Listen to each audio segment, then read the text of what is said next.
Размер имеет значение. Колонка стала больше и мощнее. 20 Вт это вам не шутки. Флаг с флешки проигрывает, воспроизводит с USB, microSD, AUX и через Bluetooth. Звучание просто шикарное. Защита от влаги IPX7 не заявлена в инструкции, но заглушка есть. 3-часовой дождь у меня она пережила, и в рекламе IPX7 упоминается. На максимальной громкости по поверхности колонка не прыгает. Несколько расцветок, притом цветные, каждая с уникальным принтом. Бренд, имя которого не зря ассоциируется с великолепным звуком за смешные деньги. Улучшили? Вопросов нет, но не без недостатков. Tube 616, всем привет, вы на канале Польза.нет, я рассказываю быстро и емко, максимально подробно о любом товаре. Для вас делаю выводы в конце, а вы его делаете для себя сами. Плюс 30 числа каждого месяца разыгрываю несколько девайсов рандомно на канале для стримов. Сейчас это 5 Mi Band 5 серии, проектор и 3 диспенсера Xiaomi. По ссылке в прикрепленном комментарии мой канал со скидками в Телеграме на годные товары. Ставьте лайк за труды и подписывайтесь. А теперь я расскажу вам о колонке, которую тестировал не один месяц. Мифа A10+. Самое главное, сразу предупреждаю, я не буду делать из вас идиотов, включая колонку для примера звучания в ролике. Те, кто учились в школе, понимают, что таким образом оценить вы можете только качество ваших аудиоустройств. После 4 компрессий от того, как качает эта малышка, останется только ритм. И то не весь. Упаковка, как всегда, стильная, продуманная. Приедет все целым однозначно. Максимум коробку покоцают. Внутри пакинга вы найдете AUX кабель, довольно короткий и не менее печальный. Колонку, кабель Type-C для зарядки и инструкцию. Она здесь на английском языке. В принципе, в ней все понятно, но к ней у меня один большой вопрос, основной. Где написано, что защита от влаги IPX7, которую так упорно нам пихают в рекламе? И учитывая, что эта колонка портативная, по мне это более чем критично, что в инструкции этой штуки нет. Будем надеяться, что они забыли. 3 расцветки на выбор. Граффити была разработана таким образом, чтобы иметь различный рисунок для каждого продукта. Рисунок выбирается случайным образом. В итоге, пусть мы и получаем одинакового размера колонки, отличие в них все равно есть в рисунке. Такой вот мини-бонус в виде рандомайзерной расцветки. Металлический корпус, резиновые толстые торцевые крышки. На русском инструкции нет. На английском, повторяю, все предельно ясно. По входам SD-карты колонка читает, но до 32 гигабайт. Может, у кого-то осиливало и больше, но я больше в нее не запихивал. Флаковские файлы читает без проблем. Вход USB-A для флешек тоже отрабатывает без проблем. AUX кабель запихать проще, но по мне через кабель звук не фонтан, я ожидал лучшего. Плюс, конечно, есть вход Type-C для зарядки. Итого 4 дырки, довольно прилично закрытые резиновой заглушкой. Все функциональные. Внутри колонки 4 пассивных излучателя, низкие частоты чувствуются. Басы для такого размера отличные. По мне есть их незначительная избыточность, но если воспроизводить с плеера, можно накрутить через эквалайзер все по вашему вкусу. Динамика 2 здесь по 5 Вт, диаметр 40 мм. И без криков сейчас. Минусы в конце. И да, хоть заявлено 20 Вт, но громкость на том же в принципе уровне, что и модель A10, которая на 10 Вт. Буду надеяться, что басы в эти 10 Вт уходят, хотя очень сильно вряд ли. На дне колонки есть 4 присоски. Они как раз не позволяют колонке прыгать на максимальной громкости. Колонка не движется и не падает. Из 2 колонок можно сделать стереопару. Получается в сумме 4 режима воспроизведения. Все функции управления колонкой через кнопки вы видите на экране. Здесь все стандартно. Заряжается колонка с 0 до 100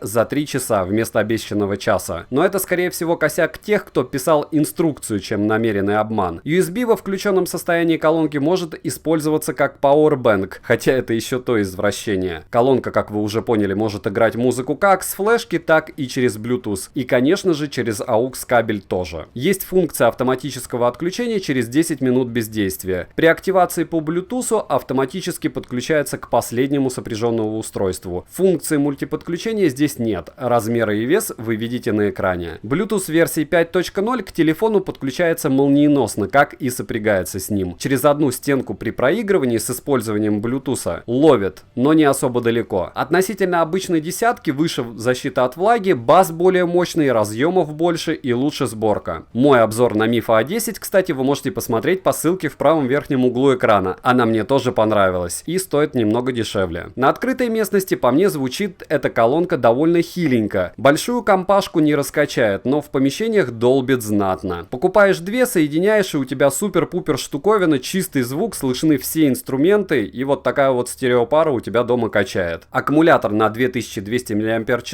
в идеале должно его хватать на 24 часа автономности. По моим тестам, на 80% громкости он качает 16 часов. Если слушать негромко, поедает по 7% в час, но это совсем тихо, на 20 примерно процентах громкости. На средней громкости колонки хватает уже на 14 часов. На 100% громкости аккумулятор ест колонка супер быстро, около 3,5 часов при воспроизведении с microSD карты. Конечно же, есть громкая связь, собеседник слышит через нее вас довольно хорошо, как и вы его, но не супер. Вроде IPX7 по рекламе, дождя не боится. Но примечательно, что защиту от влаги и пыли в инструкции не указали вообще, только в рекламе, и значит гарантия на утопление не распространяется. В то же время у меня на дождик пережила спокойно. Звук реально чистый, громкость при зарядке не сильно снижается. Звучание с тыльной стороны по мне значительно тише, чем с лицевой. Кнопки механика, прорезинены, ходят хорошо, нажимать приятно. По звуку звучание насыщенное, объемное, без хрипов и шипения даже на максималках. Звучание, кстати, легко подстроить под себя через приложение. Советую Bass Booster или Viper FX. С прямыми руками можно из колонки сделать супер колонку. Минусы: на остатки заряда в 30% пикает частый сигнал зарядки батареи. Колонка тяжелая. Динамики 2 по 5 Вт на 40 мм. То есть они такие же, как у А10. Схема внутри чуть-чуть другая. Но точно 20 Вт она не выдает. Супер громкости в ней нет. Убогий кабель зарядки AUX в комплекте с десяткой был лучше. По звуку в сравнении с десяткой отличие в том, что они слегка добавили басов, процентов 10, урезали средние и добавили высоких частот. Мне еще не понравилось, что в документации нет напоминаний о защите от влаги. По отзывам примерно 3% по мне это брак батареи здесь, что тоже довольно плохо. К минусам также отнесу, что нельзя спейрить эту колонку с А10 только с себе подобными, то есть с А10+. Играет она чище и детальнее, чем обычная десятка, лично по моему субъективному мнению. И да, это значит,